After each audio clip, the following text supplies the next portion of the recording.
6, 5, 4, 3, 2, 1. Okay. Let's talk a little bit about your husband would get into these drunken stupors, and he would start running his mouth and tell you everything he knew. What did you find was some of the most stunning revelations that that came? Besides the fact that he admitted he couldn't be a Christian and was an existentialist and explaining what existentialism meant to him, which was startling to me. The other parts of some of the things he told me, which really startled me and frightened me, was his attitude towards murder, which he said was not murder, because he said emotions are not involved. His cold, calculating view of the destruction of innocent human beings meaning nothing to him, having absolutely no feelings about ordering others to do that. Now, did he ever carry out some of these murders himself, do you think? Oh, of course, yeah. In fact, he told me about Malcolm Kerr's murder. Malcolm Kerr, who's that? Malcolm Kerr was a British double agent who worked in California. He was one of these joint, these intelligence operatives who worked for both sides. Okay. And he had been in California, but he was doing intelligence work in Beirut, undercover. He was the head of the American University of Beirut, AUB, which is in Lebanon. Okay. Now, my husband was the liaison between the White House and President Jamal, the brother of the first president who was murdered. My husband was involved with assassinations and operations. Okay. He was very upset with Malcolm Kerr because Malcolm Kerr refused, although they were already there, the Marine snipers, the assassins, who were under my husband and General Joy, and Al Gray, of course, were hiding in the dormitory at this university. And, of course, General Gray, General Krulak, General Wilhelm, now Charlie Wilhelm was there. He is now my husband's special boss. And they were undercover there. And they had Malcolm Kerr murdered, simply because Malcolm Kerr would not allow the Marines to stay in the dormitory. Had I been Malcolm Kerr, I wouldn't have wanted rowdy Marine assassins living in a dormitory with children, essentially, adolescent young children, having set, you know, with their perversion and some of their behaviors. So he was put away for that very reason, George told me. Then there was Did he Dale give you Dorman. any details about how he was killed? No, he told me that he had to be gotten rid of because of that. He then said that, and oh, this is interesting, Mary Clark Yost Halab my husband is handled by her. She is an American double agent who was put on my husband's case because she could handle him. They had an affair, of course, while my husband was first married. I found out about it because she called the house after we were married and wanted to talk to him. And I found in his papers a photograph of her and her bio and all kinds of information on her. And her address in his address book, and I want you all to see that in this movie. I have a photograph of her. They had a long-term affair the whole time he was in Beirut, while she was married to an Arab intelligence double agent who was underneath Malcolm Kerr. Okay. And who took over when Malcolm Kerr was murdered by them. So what you have here is a favor essentially done to Yost. She was Yost. She's from Louisiana. Baton Rouge, New Orleans. How did she enter the intelligence picture? Was she recruited from school? She was at, trying to think. I have her bio. Okay. English major, written books on British literature, Phi Beta Kappa. She went to the American University in Beirut. She married an administrator there who became, because of her position, you know, they love the mixed marriages. He was mixed marriage in the sense of? For the double agents. If an agent marries an agent of from another country. Yeah, they love that. The intelligence community love that. The State Department loves that. And I was mentioning earlier that about the State Department, when I was living with Sarah McClendon, helping her in 1986, I went everywhere she went because she's the senior national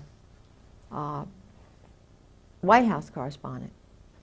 And I went to the State Department one day because I was curious about why there isn't peace in the Middle East.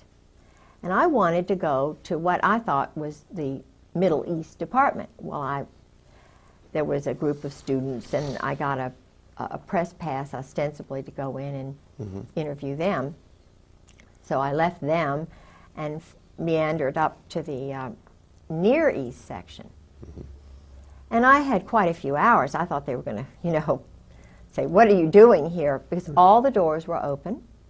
They had these little buttons on each door, you know, that they could have closed and you could have had to have known somebody to get in, which I think is terrible. To have the American people not know and not be allowed into the State Department without a special Sarah McClendon. If I hadn't been living with the senior White House correspondent, I, as a citizen, would not be welcome at the State Department. Now, if they're interested in peace and they're interested in that kind of thing, they're certainly not showing it by the closed door policy. So I went in. There were about 8 or 10 offices. I went in every single one. I was looking to find out who the leaders were. I knew about Aaron David Miller. I knew about David Satterfield, who really wasn't David Satterfield. His family were Zionists who changed their name, to David Satterfield, who was a Virginian senator back in the 30s, who had a wonderful name. It's like Jonathan Pollard. He took the name Pollard, which wasn't his name, because of Governor Pollard. I was married to Governor Pollard's grandson for 21 years. They take the names of honorable people, and then they're not honorable. And what was his name previous to Senator? He lived, now Aaron David Miller, I think that is possibly his name. It might have been Mueller. And I'm not saying that just because they changed their name, they're bad. Right. But what I am saying, that there is this idea that go ahead and change it and be somebody else, kind of a snake, you know, changing colors for the moment, not being honorable and truthful. Saying my family is Rosinski. Heck, I'd be Rosinski. You know, I'm the 8th Catherine in a row from Scotland. It's ridiculous. But my daughter's Catherine and my granddaughter's Catherine. We're just, you know, it's a family tradition. Weird, but we're happy with that. David Satterfield, the reason I went there was because in the spring I went to a dinner. It was either a dinner or a luncheon that the World Affairs Council had in Norfolk.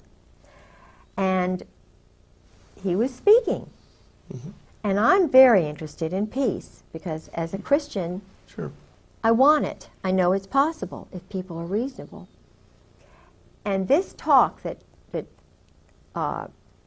David Satterfield gave, there were probably 20 mentions of Israel to one of the Palestinians. He was extremely biased, arrogant. The arrogance is what bothers me, because you can't have peace, you can't have justice where there's imbalance. And even that comes from the Greek Furies, you know, the female who holds the justice. Women understand balance and justice. And women know, mothers know, if you show favoritism towards one child, the other child's not going to be normal the rest of its life. So a wise mother is fair and tries to be balanced, as most families do that are balanced.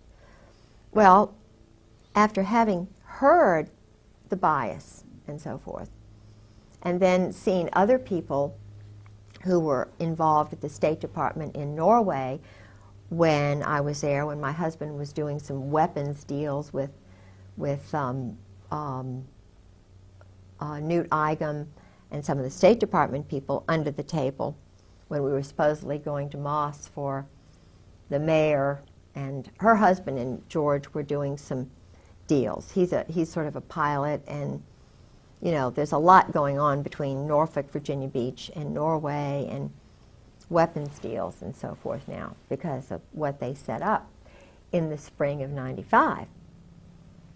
So I went into the State Department Near East section and found there was not one single Palestinian, not one single Muslim, religious, Saudi, you know, Jordanian, not one Christian Protestant, not one Roman Catholic, not one plain old American, whatever, from Cornpone. Every single person in all of those offices were either Zionist, Israelis, whatever, and they had pictures all over the wall of Israel, Israel, Israel. They had magazines, Israel Today. You know, I was given a copy of one. And there were yarmulkes, you know, and the Israeli writing. In other words, and I asked one of the women after having gone through about, you know, 4 or 5 of these offices, I said, because I was pretending like I really, you know, I was just kind of wanting to know where the Palestinian office was, you know. She said, well, we handle all of that. We handle all of that. And this is the State Department, the Near East, the part that handles Israel, Jordan, all of these. Egypt. Yeah, the Near East section. Yeah. It was just totally dominated by Israeli. Totally.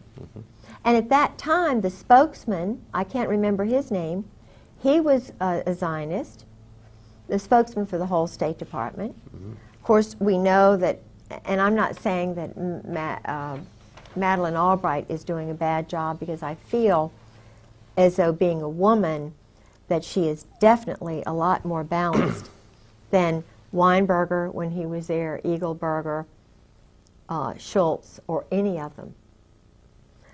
Because I feel as if she's trying to do it, but she's not strong enough.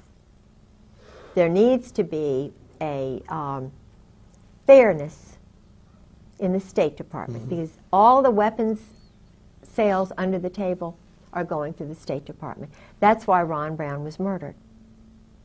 Ron Brown tried for the first time to take away the unfair State Department monopoly on illegal weapons and drug deals. Because the weapons, the drug money is paying for the weapons. The brand new weapons are sold by agents of Israel or this. No, is this a conclusion you've drawn based on your knowledge of this? Yeah, Gorbachev, whatever the guy's name is. Bonifar. Yeah. Gorbanifar? Gorbanifar, and it was either him, or my husband worked with him.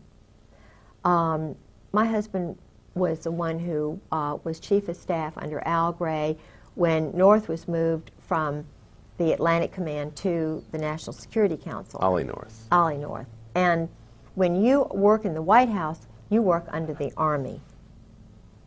The Marines have no overlord as such.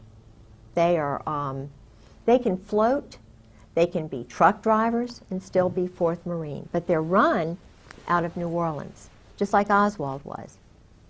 See, Oswald was homosexually recruited by Clay Shaw, David Ferry, that whole, the New Orleans, Meyer Lansky's guy, Jack Rubenstein, who was Jack Ruby. See, all of the funding for these operations go through the joint, the mob. And Oswald's mother had moved to New York, and he had gotten under this Zionist psychiatrist. I can't remember his name. But he came down to check on him. He was brilliant, but he wasn't motivated. He wasn't told he was special. His dad died or whatever, And his father was a, I believe, a German soldier. But the point is, Oswald was a loner, brilliant, and a perfect candidate. He and my husband's profile are just, in fact, they almost look alike. And you mean their profile in terms of their background? Psychological not profile. Their physical profiles. Yeah, even they look a lot alike. Yeah. And what's interesting is they always allege that he had a double. Well, Couldn't you have been see, your this husband. is interesting. My husband, when I saw him in June, after his having lived with me that fall, he was different, a different facial, everything, than the man I married. The man I married and the man I saw in June were one and the same. Had a fuller face. The mouth, the mouth was fine, but the man that I was with, and I know that I felt it was not the same person. Now, I don't think he could have gained that much weight in just a few months, because he was very thin, and Now I could be just, but women sense things. I don't know how to explain it. And I talked to a good friend of Marina Oswald's who knows that her husband was a patsy. And I talked to another woman in El Paso who was in the book The Widows, whose husband was a German, or rather a Czechoslovakian, whose father and two brothers had come over here as mercenaries, like all of these young men are still doing today. And the father sent for the little boy and his sister, leaving the mother back in Czechoslovakia. Evidently she had had an affair or something, but she was banished. I think they do this on purpose, though, because I'm finding that the boys identify with their mothers. They don't bond so much with the fathers, and they are their mother's keeper in that country. Now, I've talked to an Indian who had this situation, a little boy from Haiti, and a young boy from Romania. Each and every scenario was the same. The mothers were back there. They were given 5 years to become an American citizen. As they were mercenaries, they had to do things that made one of them cry on the bus. And he told me what was done when they did a hit. There was one man who did things that were just horrible, and he said, I want to get out, but I can't. And this is horrible. to put young men who are strict Roman Catholics, you know, they've got that background, and bring them over here and make assassins of them, or, in other words, to turn them in a 5-year period, and for the taxpayers to pay for this. These young men are training with SEALs. They may have a mother who's an American and a father who's French, so they can go both ways. And therefore, they're not under the laws of the United States, so they can go do the actual murders or whatever. And in Oswald's case, if you remember, he didn't have any problem getting into the Soviet Union. Right. And he went into the State Department on a Saturday. The man who saw him was a Zionist. He didn't even meet anybody else. Special, elite. Then he went to this town where there were a lot of, you know, sort of an Zionist intelligence elite group.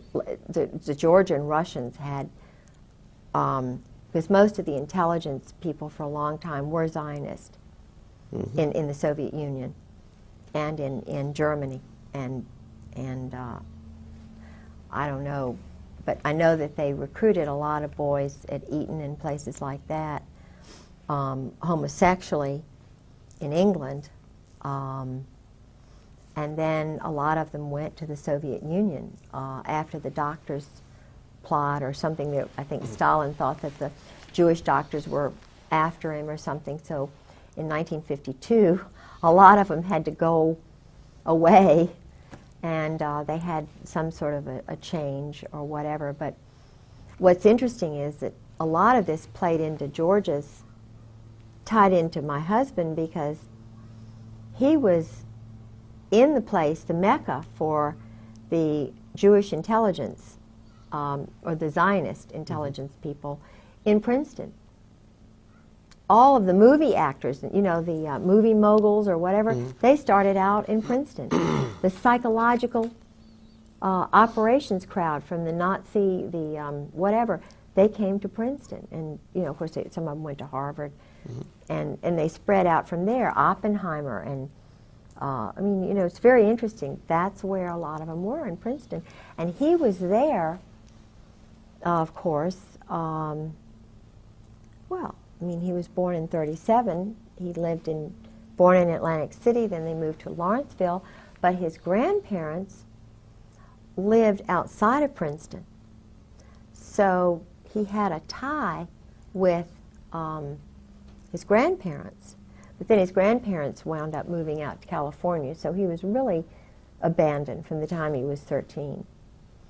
And of course, being under the influence of Charles Caddock, who was the bodyguard for the Saudis, Allah teacher.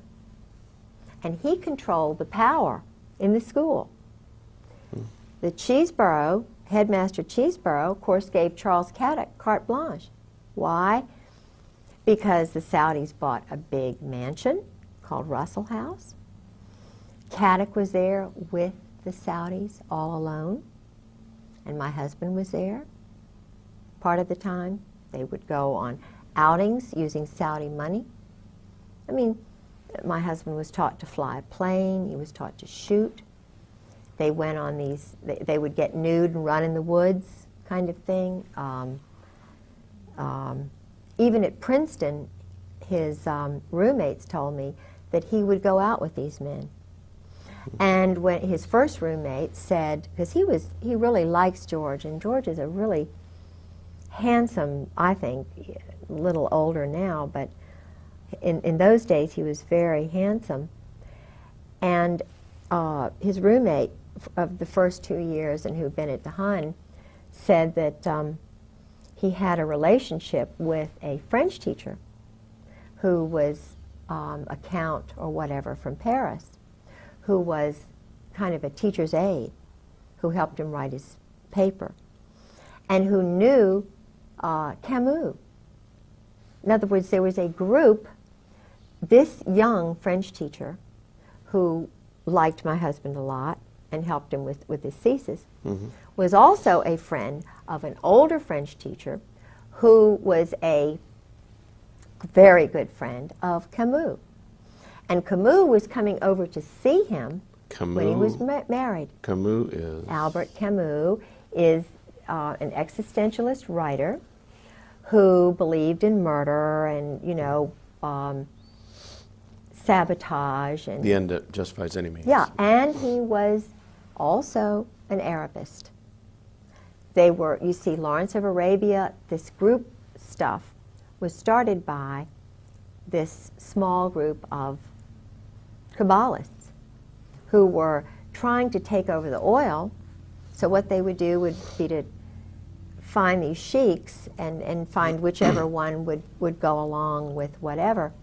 Well, the Brits were more interested in finding somebody who was fair, you know, not necessarily like that, you know, but then there was a guy named Moose who was in the American State Department who tried to, they wound up, the Americans wound up poisoning this Caddick, got in with the Saudi royal family, the other brother, who wound up getting it. They had a house in Switzerland. The Saudi royals had a big mansions on the Aix-les-Rosés is the place where Charles Caddick died, I understand. And my husband, according to the roommates, one in particular, who said, George never lost track. He always kept up with Charles Caddick. Well, Charles Caddick only died in, what, 1995, 1994. I only heard of him as a teacher in the first 3 years of marriage. But when was he writing Charles Caddick? He was writing him, you know, Charles Caddick and Robinson,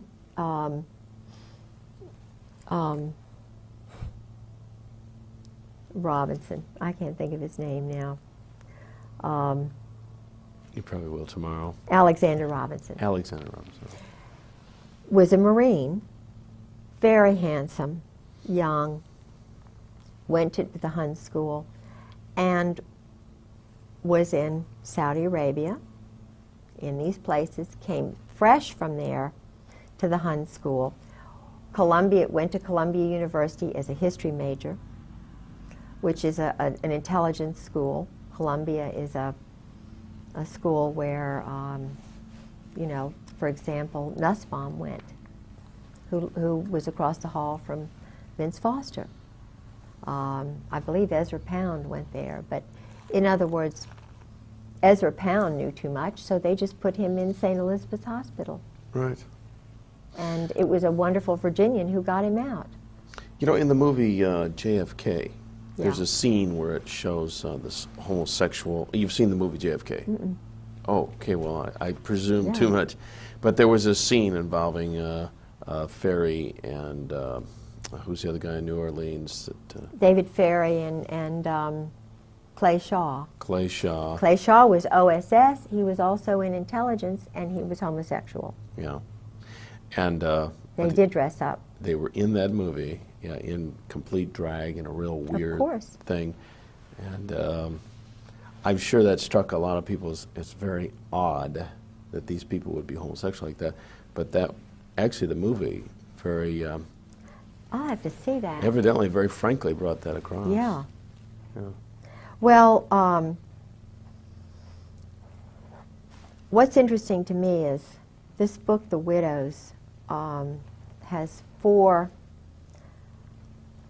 spies, double agents, who work for the United States and Soviet satellites or whatever who were murdered.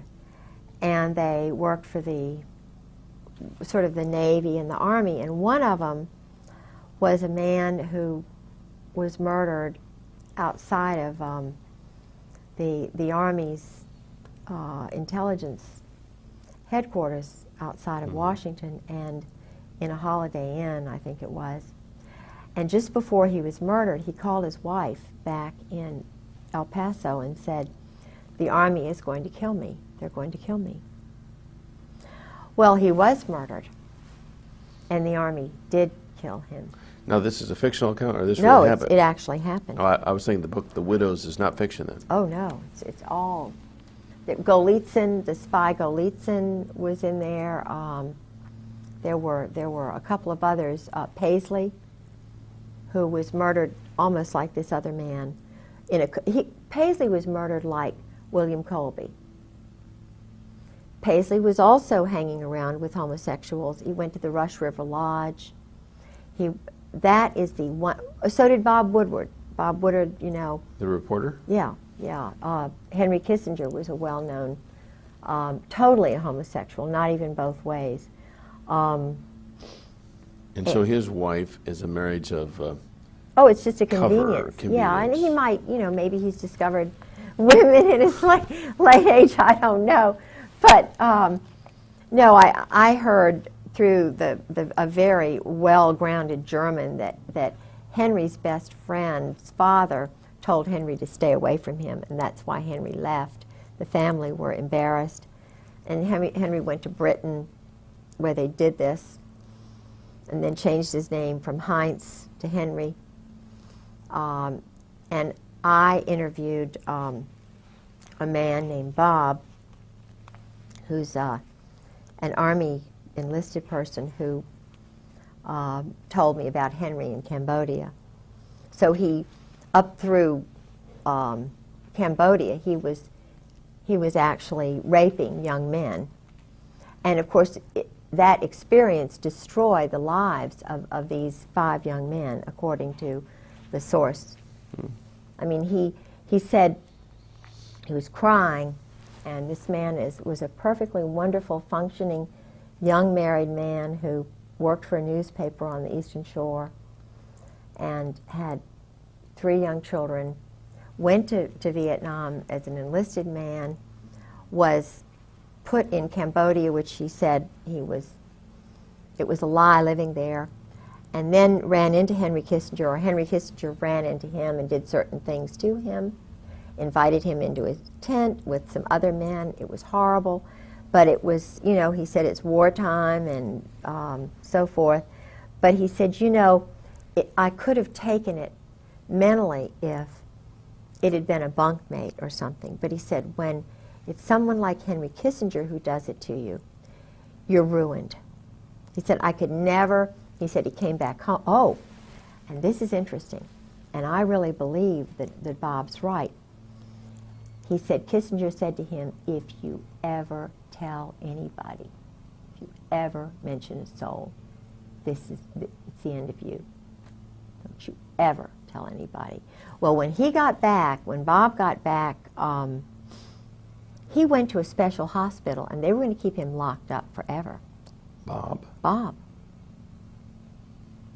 A lot of the other boys just, you know, my feeling is that he was flagged the way I was flagged when General Gray and, you know, Wilhelm had me flagged because I broke up the go-go dancing in the officers' club. I was labeled a troublemaker because I thought it was wrong for married men to be going out with topless go-go dancers in the officers' club dining room, and I took pictures of it, and my husband, you know, got really mad and so forth. And these pictures today are still with you, or they're missing? Oh, no. My husband, what happened, I had the pictures.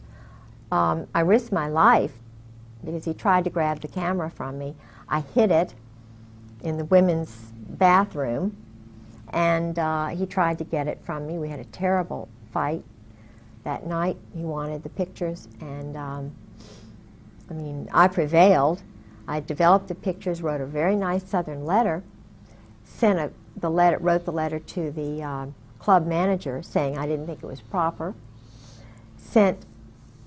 Had 3 sets, actually 4 sets of the 3 photographs I took made, and I sent a copy of the letter and the photographs to the base commander's wife and to the commandant's wife, and it stopped.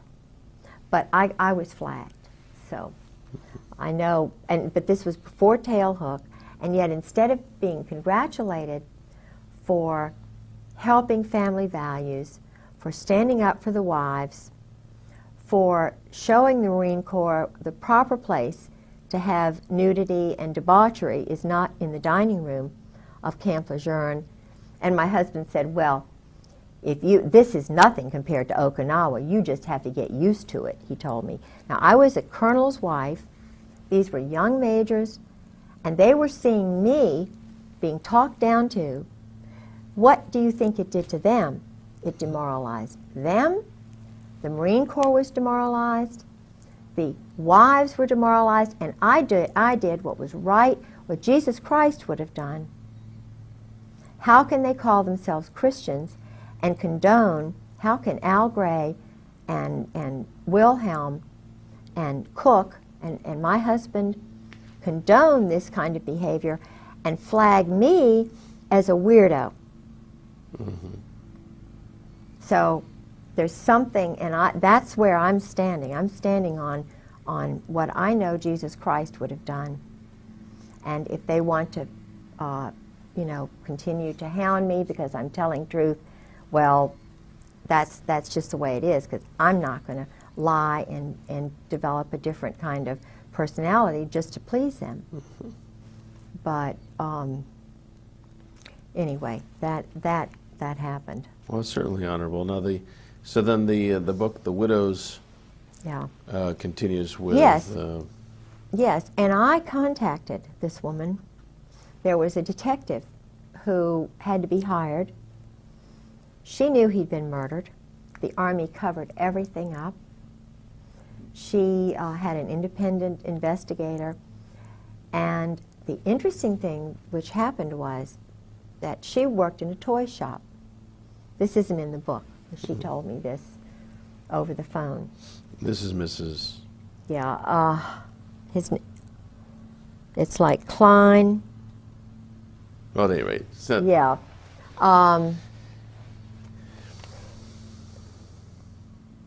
Anyway, he's a... I'll think of it in a minute, okay, hopefully. But she worked in a toy shop, and they were scoping her out. And this was just after the... No, it was before he was murdered. It was before he was murdered, because she said she told her husband about this. George Bush and his wife came into her shop and were looking at her. My. Now, I don't know what that means, but they don't live in El Paso. Why? And he was doing all of the Russian, Mexican, Trotsky kind of work for George Bush. George Bush. No, this guy. This guy was? Yeah. And this is while Weapon George sales. was CIA director? Right. I believe he was CIA director then. But the interesting thing to me was that why would he scope the wife? Why would he bring Barbara in? You know, did Barbara know? Was he just using Barbara as a, but she was being observed. Hmm. And it was shortly before he was murdered.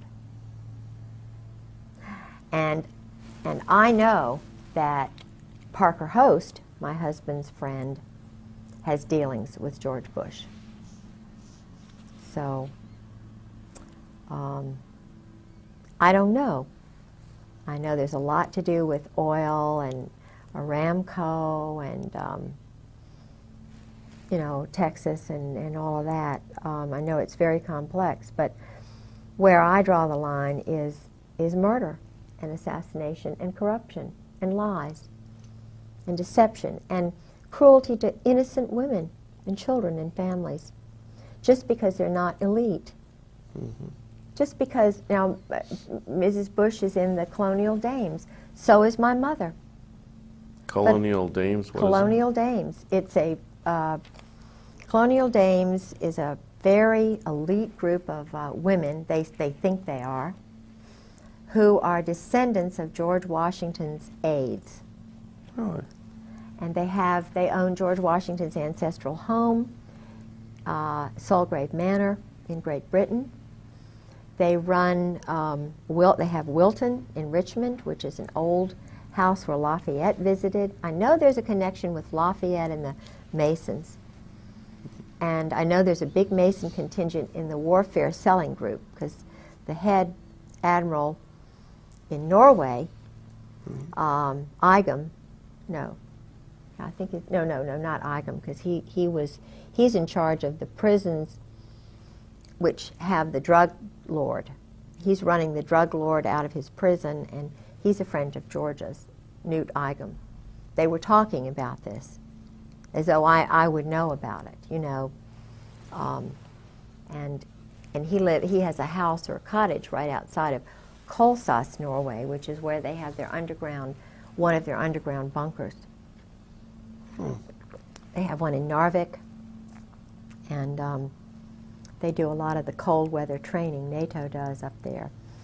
But I know they're doing weapon shipments out of Norway. Okay, we'll call this a wrap for I'm tired. this session. You have done a stellar job. Well. You have done a stellar job.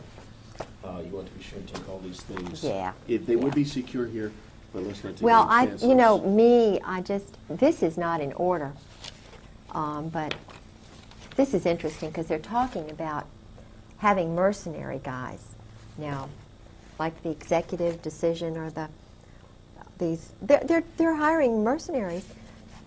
Countries are to do, but it's not just countries that are hiring mercenaries. It's you know, others.